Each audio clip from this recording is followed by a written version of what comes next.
The clinking of silverware was soft and rhythmic, like rain tapping against a window. Ethan adjusted his body for the third time that evening, a nervous habit he had developed since working at Le Seal, one of the city's most exclusive restaurants. The guests tonight weren't just anyone, they were the kind of people who owned skyscrapers, not just dying beneath them. He inhaled deeply, trying to steady his breathing. The dining hall shimmered under golden light, reflections from chandeliers dancing across crystal glasses. A quartet played quietly near the corner, filling the space with classical notes that seemed to belong to another world, one far removed from Ethan's small apartment, where silence was the usual soundtrack. Table 7. Ethan, his manager whispered, nodding toward a corner booth near the window. VIP guests. Be on your best behavior. Ethan nodded quickly. Of course, sir. As he approached, he noticed the guests, an elegant older man with sharp eyes and a woman beside him, dressed in emerald silk that seemed to glow under the lights. Across from them sat a young couple, clearly the daughter and her fiancé. Their laughter was polished, practiced. Every word felt like part of a performance. Ethan studied the tray in his hand. Good evening, he said politely, his voice steady despite the flutter in his chest. Welcome to Lucille. May I start you off with something to drink? The older man looked at him briefly, then returned to his conversation. The young woman smiled politely, while her fiancé barely looked up from his phone. It was then, as Ethan leaned slightly to pour the champagne, that he saw it, around the older woman's neck, a necklace. A delicate silver chain with a pendant shaped like a teardrop. The stone inside shimmered faintly, a pale opal. His breath caught. That necklace. He knew it. Not just recognized it, ached in his memory.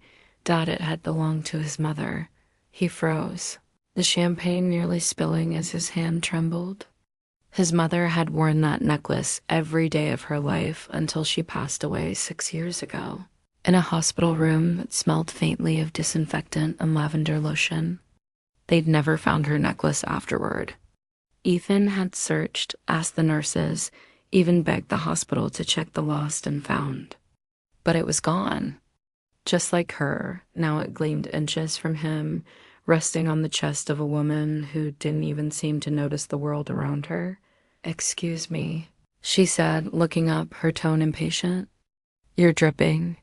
Ethan blinked and straightened immediately, realizing a droplet of champagne had slid down the bottle's neck. I apologize, ma'am, he stammered, wiping it gently with a cloth. Be careful next time, she added, her eyes cold. He nodded quickly, his face flushing. But his mind was no longer at the table. It was spinning, replaying old memories like film reels flickering too fast on his mother. In the kitchen, wearing that necklace as she stirred soup. Her laughter as she called him my sunshine. Her voice trembling as she told him to chase good things, even if they hide behind struggle. He blinked away, the moisture gathering in his eyes. No, it couldn't be the same one. There were millions of necklaces in the world. It just looked like hers. That had to be it. Still, something inside him whispered, look closer, as he served the next course. Ethan stole another glance. The pendant caught the light again, revealing a small imperfection, a faint scratch at the base of the stone, like a lightning bolt. He remembered that mark. He had caused it himself when he was 6, accidentally dropping it on the kitchen floor. There was no doubt now. It was hers. His hands tightened around the serving tray. How did this woman have it? Who was she? He studied her face again, elegant, confident, but distant. Maybe she had bought it from a thrift shop, or maybe his mother's necklace had passed through hands he'd never known. But a part of him, the quiet, desperate part, wondered if there was something more. After serving the dessert, Ethan lingered near the counter, pretending to organize cutlery. His eyes kept drifting back to table 7. The older man reached into his pocket, pulled out a gold card, and placed it on the table with a casual flick of the wrist. The woman beside him leaned over and whispered something, her hand resting on the man's. Then she laughed a warm, honeyed laugh that made the pendant shimmer again. Ethan couldn't stop staring. When they finally stood to leave, his pulse quickened. He wanted to say something, anything. But what? Excuse me, where did you get that necklace? Sounded absurd. He'd lose his job for confronting a guest. And yet, if he didn't ask, he might never know Dot as they walked toward the door.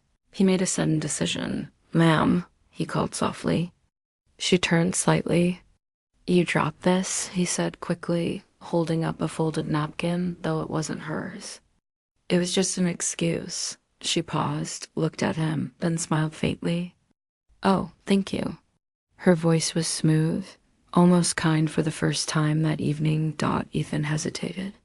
His gaze flicked once more to the pendant. Ma'am, he said quietly, that necklace, it's beautiful.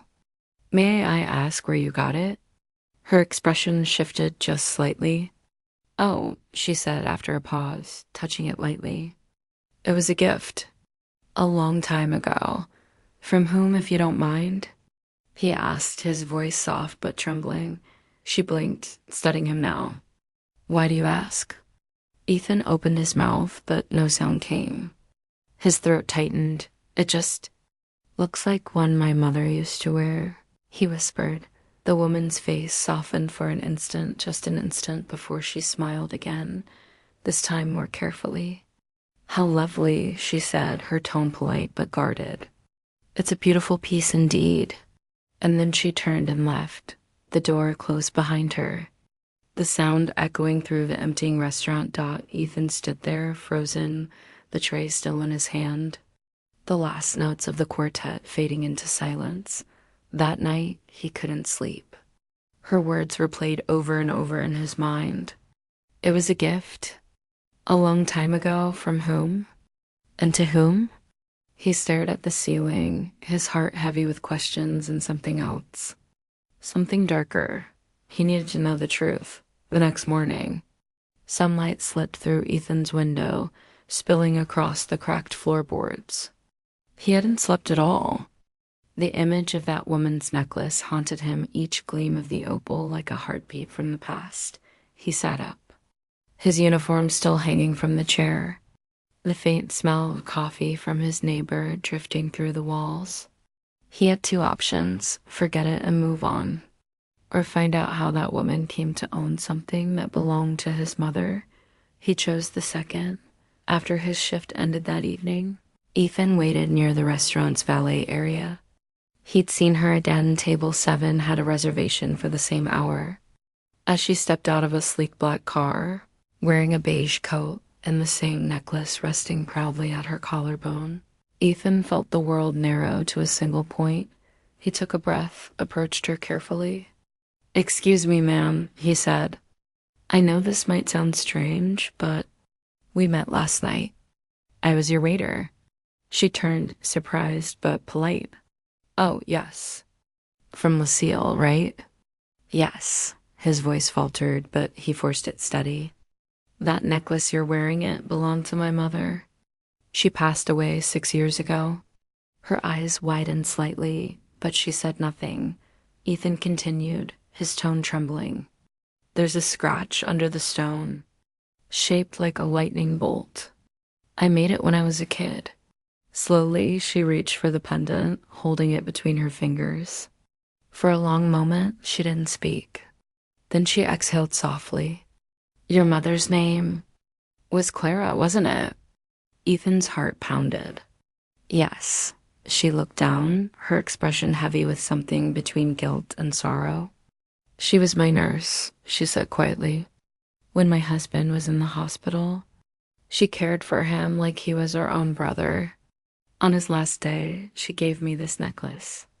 She said, take this as a reminder that kindness never truly leaves. I didn't know she had passed. Ethan felt tears sting his eyes. She gave it to you? The woman nodded slowly.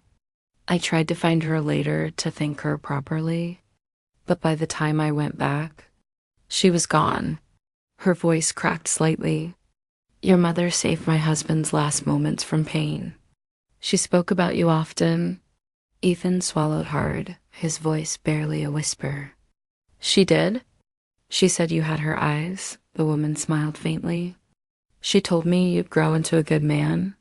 Ethan's throat tightened. For the first time, the weight on his chest began to lift. I'm sorry, the woman added softly. If you want, the necklace should be yours. He shook his head slowly, eyes glistening. No, ma'am. My mother wanted you to have it. She gave it with her heart.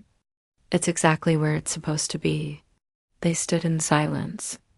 Two strangers connected by love that had never asked for recognition. As she walked away, the pendant caught the fading light once more, just like it had in his mother's kitchen all those years ago. Ethan smiled through tears, whispering, "Thank you, Mom."